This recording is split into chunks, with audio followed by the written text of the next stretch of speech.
So ngayon, nagsisinungaling po kayo. Hindi ako nagsinungaling. Anong version niyan? Galing ba sa Hebreo yan? Sige, mag-Hebreo po tayo. Sige po, pwede. Hebreo. Nakakabasa po ba kayo ng Hebreo? Into English. Nakakabasa? Ay, hindi. Hindi. Meron pa akong Hebrew dito basahin mo ang Latin Vulgate, basahin mo. Basahin mo yung Latin Vulgate. So, aklat na yan. Meron pa akong Hebrew dito eh. Nakakabasa ka ba ng Hebreo? Tika muna.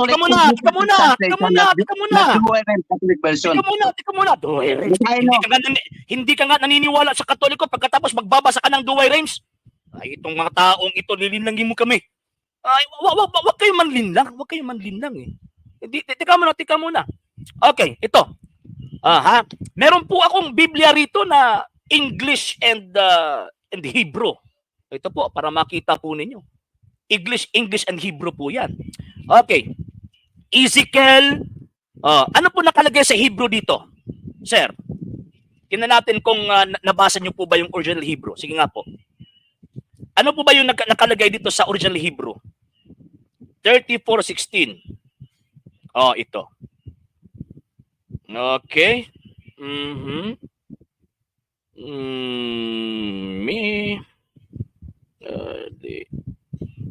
Okay, tingnan natin. Sige, ano nakalagay po? Yung sinasabi po nitong aklat. Sige daw po. Aklat ng Panginoon, tingnan natin. Pwede po ba? Sige, sumagot po kayo. Sige po. Nakamute ako. Hindi ko makasagot. Nakita ko na minumute. Ano pong ano? Hindi. Minumute kita kasi nagsasagot tayo eh. Latin Vulgate ba yan? O Douay Rhymes? From Hebrew, walang Hebrew na Latin Vulgate. Walang Hebrew na Latin Vulgate. Hebrew, di ba sabi mo dapat galing sa Hebreo? Sige. Ano nakalagay sa Hebrew word? Tika muna. Anong nakalagay sa Hebrew word yung word na kasulatan? Sige nga po. Ano po? Yung ano po niya? Sige po, sa Hebrew. Ngayon, sinusulat na ni Isaiah, di ba? Kumplituhin mo. Wag mo, do not interpret it textually. The whole context of Isaiah's book. Ikaw nga yung hindi nakaka-interpret ito contextually. Hindi mo na unawaan. Tika muna. Yung nagmimulo si babasahin natin request. Basahin mo ang 29 verse 18, Tika muna. Dito muna tayo sa Isaiah 34. Tika muna. Dito muna tayo sa Isaiah 34:16. Ito yung ginamit mo kanina eh. So, itong tinatawag dito na aklat na sinasabi sa Isaiah chapter 34 verse 16. Ano po ito sa Hebreo? Kasi gusto mong bumalik doon sa Hebreo eh. Sige po.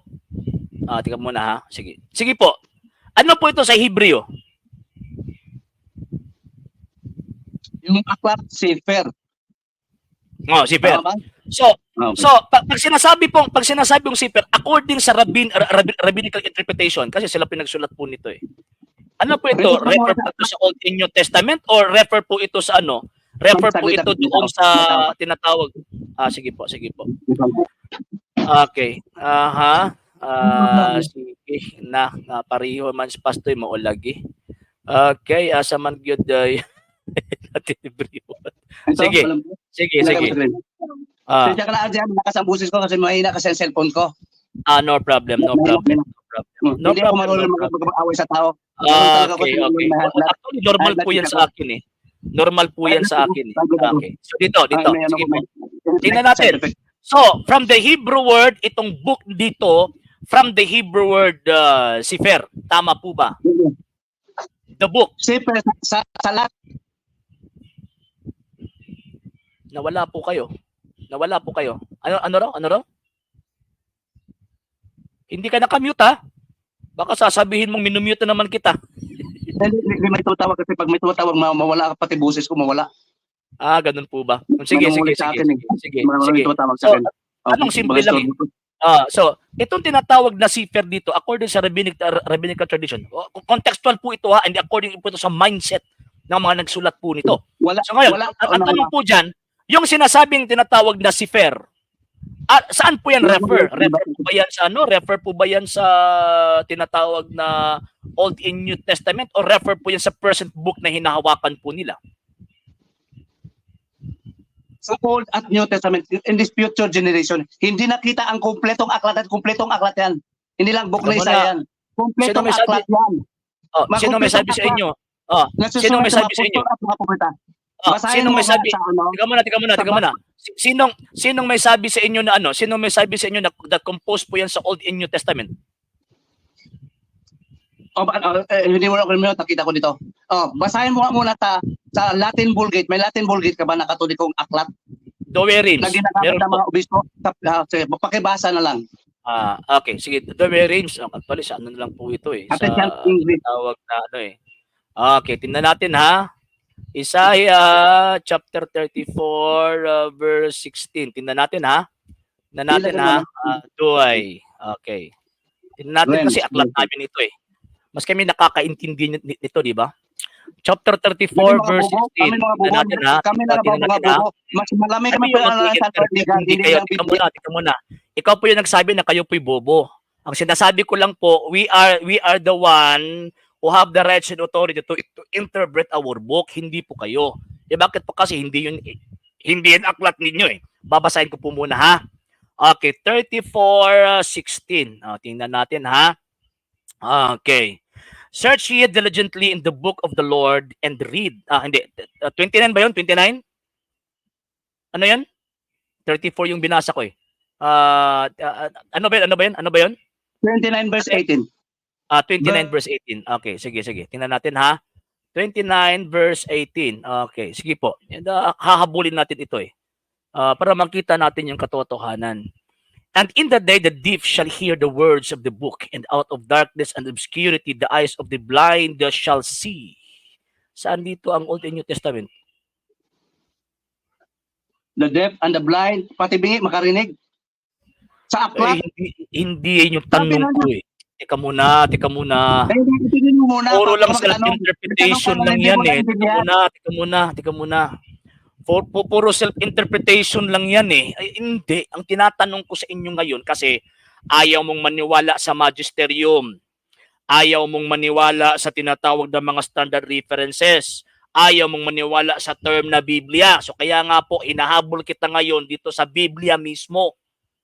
Kasi ito yung takbuhan mo ngayon eh. So ngayon, basahin mo ngayon kasi hindi ako naniniwala sa interpretation po ninyo eh. Bakit po? Kasi pareho lang po tayo tao. Sabi mo, kapag tao yung magsalita, wag tayong maniwala. Maliban lamang sa mga apostol at mga propeta. Okay, ngayon, dito sa Isaiah chapter 29, yung binigay niyo pong tinatawag na talata, wala pong nabasa dito na Old and New Testament eh.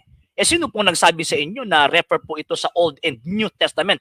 Old Testament 39 books and New Testament 27 books. Sagot ako. Propesya yan. Siyal ang nakatalo. Future yan. Basahin mo ulit.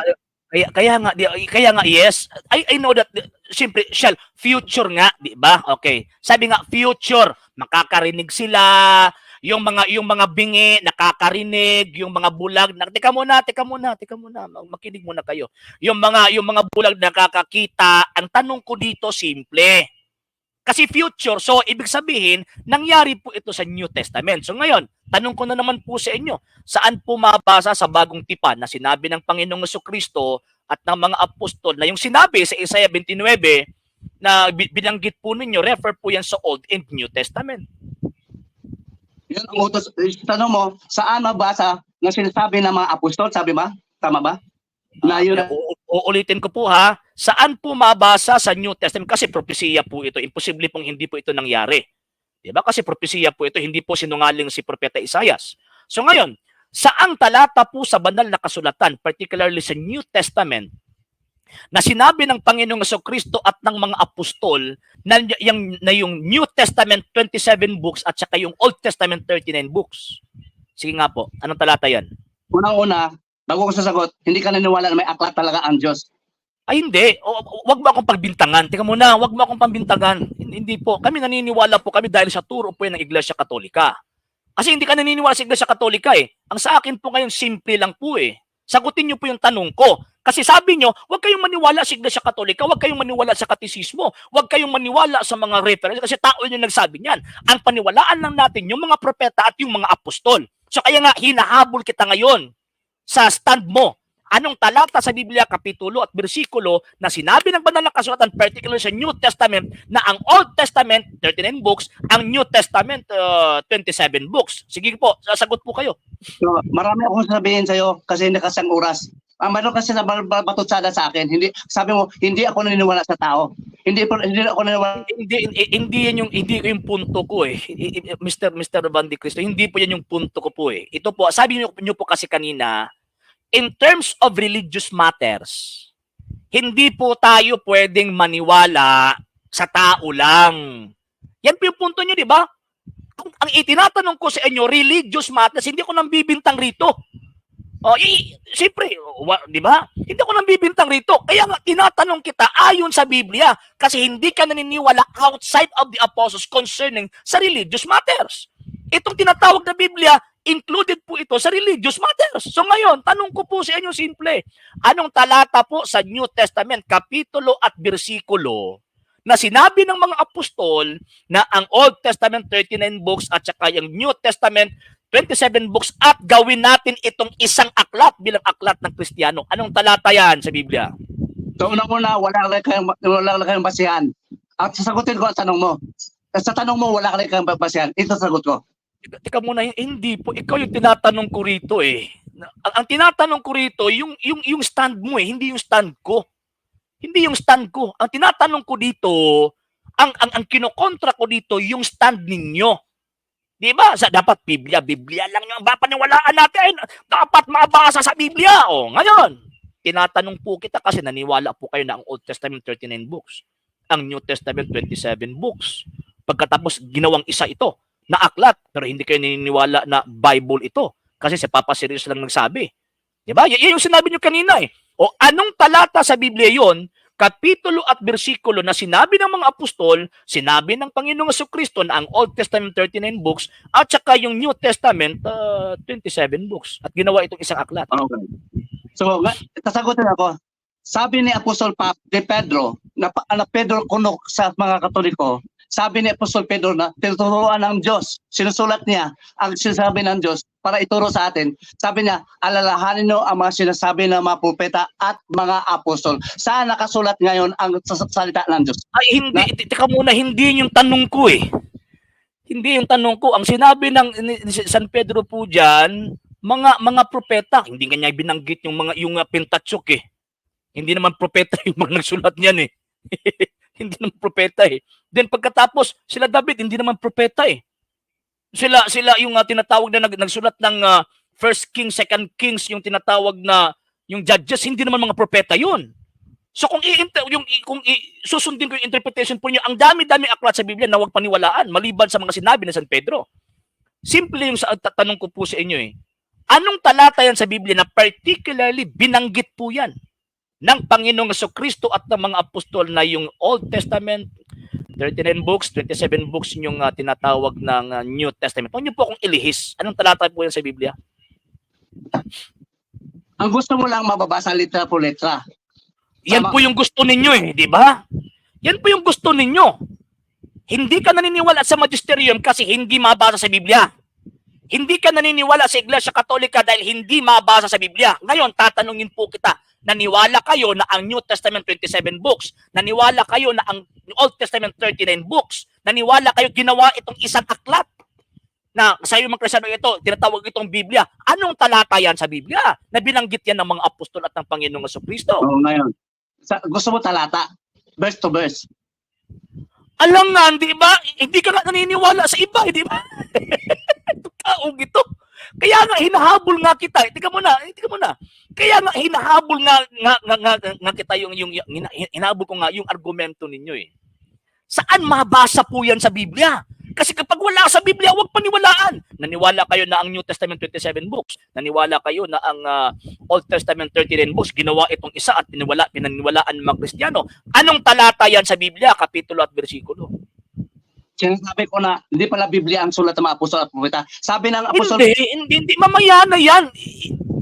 Direktahin nyo po yung sagot eh. Idirekta nyo po yung sagot. Anong talata yan sa Biblia?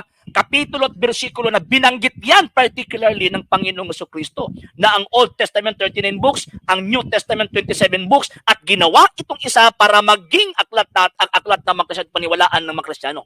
Sige po. Basta kumpleto, sabi ng Diyos, may kumpleto na tayo ngayon. Ay may aklat na Biblia sinusulat mga apostol. Ang Iglesia Katolika ang may sabi niyan eh. Yung 27 books at saka yung 39 books na pinaniniwalaan, historically speaking po ha, historically speaking po, sinabi yan ng Iglesia Katolika, huwag kayong maniwala sa Iglesia Katolika. Dito lang tayo maniwala kung ano yung nakasulat. Yan po yung punto ninyo eh. Anong talata yan sa Biblia, kapitulo at bersikulo na sinabi ng mga apostol, sinabi ng Panginoong Jesucristo na yung tinatawag na paniwalaan natin, Old Testament 39 books at saka yung New Testament 27 books, ibigay mo na yung talata, diretso na, huwag kang magpaligoy-ligoy pa. Ang Biblia nagkontain ng batas ng Diyos sa Old Testament and New Testament. Wala sa hindi yan yung tanong ko, Mr. Bandi Cristo. Hindi yung tanong ko eh. Ang tanong ko simple eh. Simple lang po yung tanong ko. Idirekta nyo naman ang sagot. Kasi gusto po niyong mabasa eh. Sa amin, magkaiba po kasi tayo. Kasi kami, meron kaming magisterium. Naniwala kami na Biblia ito kasi turo ng magisterium. Naniwala kami na ang New Testament 27 books kasi turo ng magisterium. Naniwala kami na ang Old Testament 46 books kasi turo ng magisterium. Hindi ka naniniwala sa magisterium eh. Ang tanong ko sa iyo simple, anong talata yan sa Biblia? Anong talata sa Biblia, kapitulo at bersikulo na sinabi ng Panginoong Jesucristo na ang Old Testament 39 books, pagkatapos yung New Testament 27 books, para hindi ka matamaan sa ginaganyan mo. Matatamaan ka talaga yan kapag hindi mo sinabi yung kapitulo at bersikulo. O anong talata yan sa Biblia? Yung sinasabi niyo. Ang Old Testament batas sa aklat ng Diyos, hindi sa katekismo. Hindi po, hindi yan yung tanong ko. Mr. Ano ba itong taong ito? Hindi yung tanong ko. Nahihilo po ba kayo, sir? Simple yung tanong ko eh. Hindi ko itinanong kung batas ba yung New Testament or batas ba yung tinatawag na Old Testament. Ang tanong ko simple lang po eh. Sino pa yung responsableng apostol o sinabi ba yan ng Panginoong Jesucristo na ang paniwalaan natin ang Old Testament 39 books, ang New Testament 27 books? Sige nga po, direkta na po sagot. Magsusulat mga apostol noong unang panahon. Hindi yan yung tanong ko. Ang tanong ko yung number of books na pinaniniwalaan ninyo kasi hindi kayo naniniwala sa magisterium. Simple lang, sagutin nyo ako ayon sa nakasulat sa banal na kasulatan. Sagutin nyo po.